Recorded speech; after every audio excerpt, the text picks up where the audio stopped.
In America, there are many different places that one could visit. You know, so many states out of the 50. But everybody in America, whether you're from America or not, everybody has that iconic American bucket list. And I think we could not visit Arizona without taking a visit to one of those bucket list destinations.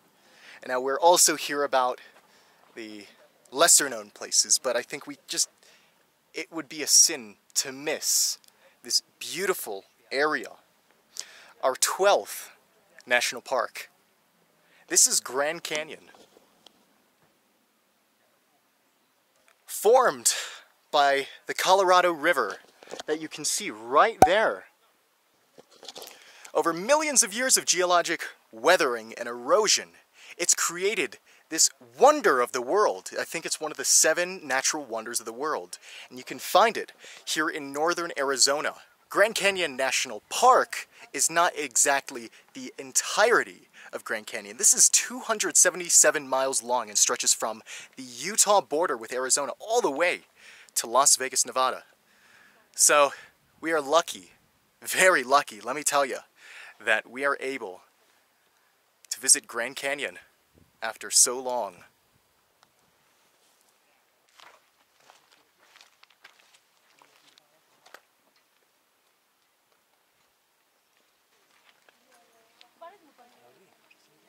Now here in northern Arizona, we sit here on the Great Colorado Plateau. And over the last few millions of years, this plateau has been uplifted by a lot of geological processes. In the process, the Colorado River, that used to be much larger here in the Grand Canyon, weathered and eroded all of this area that is now just air. As humans entered this area for the first time, various people like the Navajo, ancestral Pueblo, Hopi people, they consider this site sacred just due to how much of an anomaly this feature is. I mean, look at this. It goes from, at certain parts, a quarter-mile wide to all the way to like 18 miles wide. It's incredible how far and expansive this canyon system is. In 1540, the first European explorers, led by the Coronado guy that we've been talking about lately on this Frontier Americana Tour, saw the red, rocky cliffs and valleys and buttes and mountains in this area. I'm sure they were very, very impressed.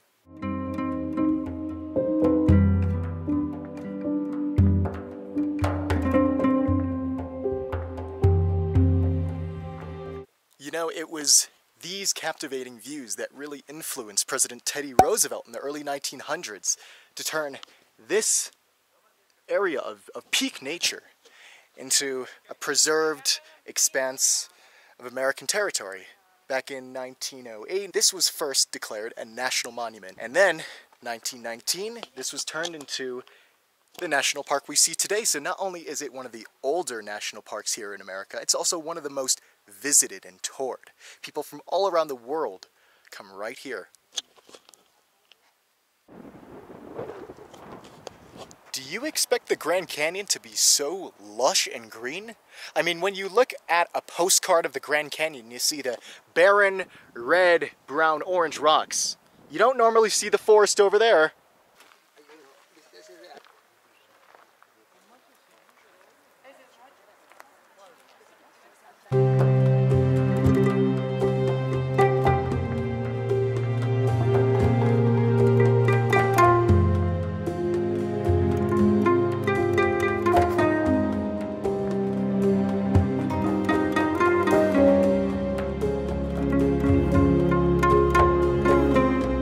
So we're now currently at Mather Point. This is the main area right by the Grand Canyon Village. Yeah, you heard me, Grand Canyon Village. This park gets so much tourism that they need to have a whole village with running water, electricity, internet, all sorts of services, laundry, hotels, lodges, everything to accommodate the massive influx of tourism here. But you can kind of understand why Mather Point is such a draw for all these people coming in, all over the world, to this general area. You find the starkest, steepest drops here. I mean, some parts of this Grand Canyon can go as far as a mile deep. And considering that we're about 7,000 feet above sea level, that's no small feat of nature. That's pretty impressive when you think about it.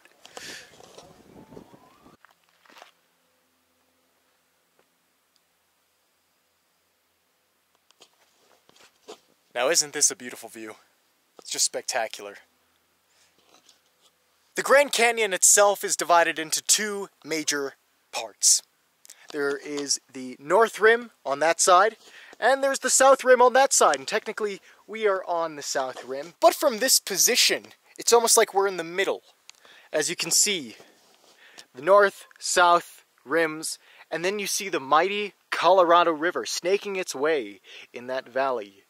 The valley which it created millions of years in time. And I gotta say this, I'm gonna be honest. The last few days have been a very challenging, a very testing, trying time for me as a person. On the coverage project, I'm not here on vacation. I'm here for an adventure.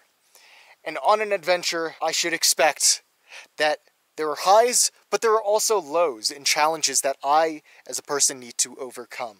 The specifics of which I'm going to save for the epilogue. Epilogue 9 is not too far away from now in time, but I'm going to save the details for a time when I can look back and think and dwell and really figure out what does this big challenge right now that I'm dealing with truly mean to me in the perspective of my life and my growth as a person. To share with you a little bit, I wish that I could spend at least 2, maybe 3 days exploring this beautiful national park. For being one of the most toured places in the country, I really felt like it deserved quite a few days of adventuring here in the deserts of northern Arizona.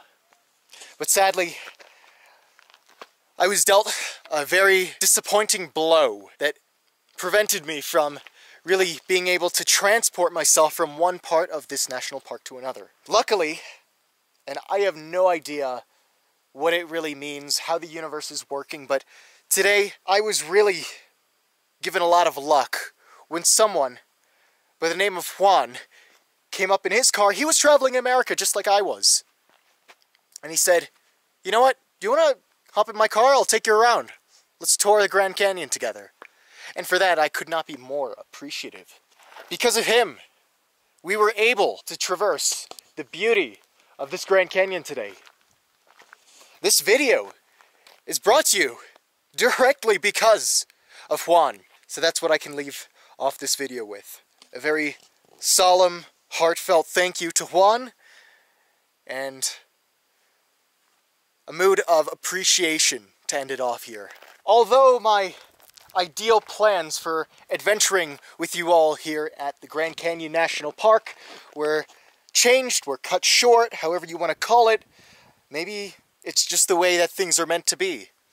And I feel that if we ever go to this region again, I will kind of have to revisit this place very much. There are plenty of trails, overlooks that we have not seen. We have not seen any of the North Rim aside from this view from a distance. So maybe the future will have us revisit here. Regardless, independent of anything that's going on today, I am proud to call Grand Canyon National Park our 12th national park here covered on the coverage project. We're really getting up there in the numbers. 12 out of 63, not bad. We're only continuing our tour of national parks. So we'll just have to see what the future holds here on our Frontier Americana Tour. I'm sure adventures will resume sooner than I think. I'm sure if you're seeing this, a video is already in the works for the next location. But yeah, Grand Canyon is an amazing feat of nature, and it's ever-changing. As one day there could be a rock here, then it could tumble down in some avalanche. Maybe the water can erode some part of this huge complex of canyons and buttes and mountains. It's all so beautiful, and it's teeming with wildlife. You can see birds, condors, sometimes even coyotes, rabbits, other wildlife here. In fact, this Grand Canyon system is so large, so intricate and elaborate, that one part of the canyon could be dramatically different climatically than the other. Notice that the North Rim is a lot more forested, than this relatively barren south rim. Not to mention that the rims are going to be dramatically different than the bottom. Might be a lot colder, a couple thousand feet above the bottom, where it might be very, very hot and temperatures could reach past 100, 110, possibly reaching 120 degrees on a hot summer day. But yeah, that's why we need to visit this place again. I really hope we can revisit and really go through the multi-day process of the trails and everything that there is to see here. So with that said, I have nothing more to say. I think we've covered everything we need to talk about here at the Grand Canyon National Park. Once again, shout out to Juan. You're an amazing guy. I wish all the best for you. I hope I get to see you again someday. As for now though, looking at an amazing view of the Grand Canyon with such a loud voice of mine, expressing such enthusiasm, such appreciation for the sight we see in front of us. More travels to come. I will see you at the next location.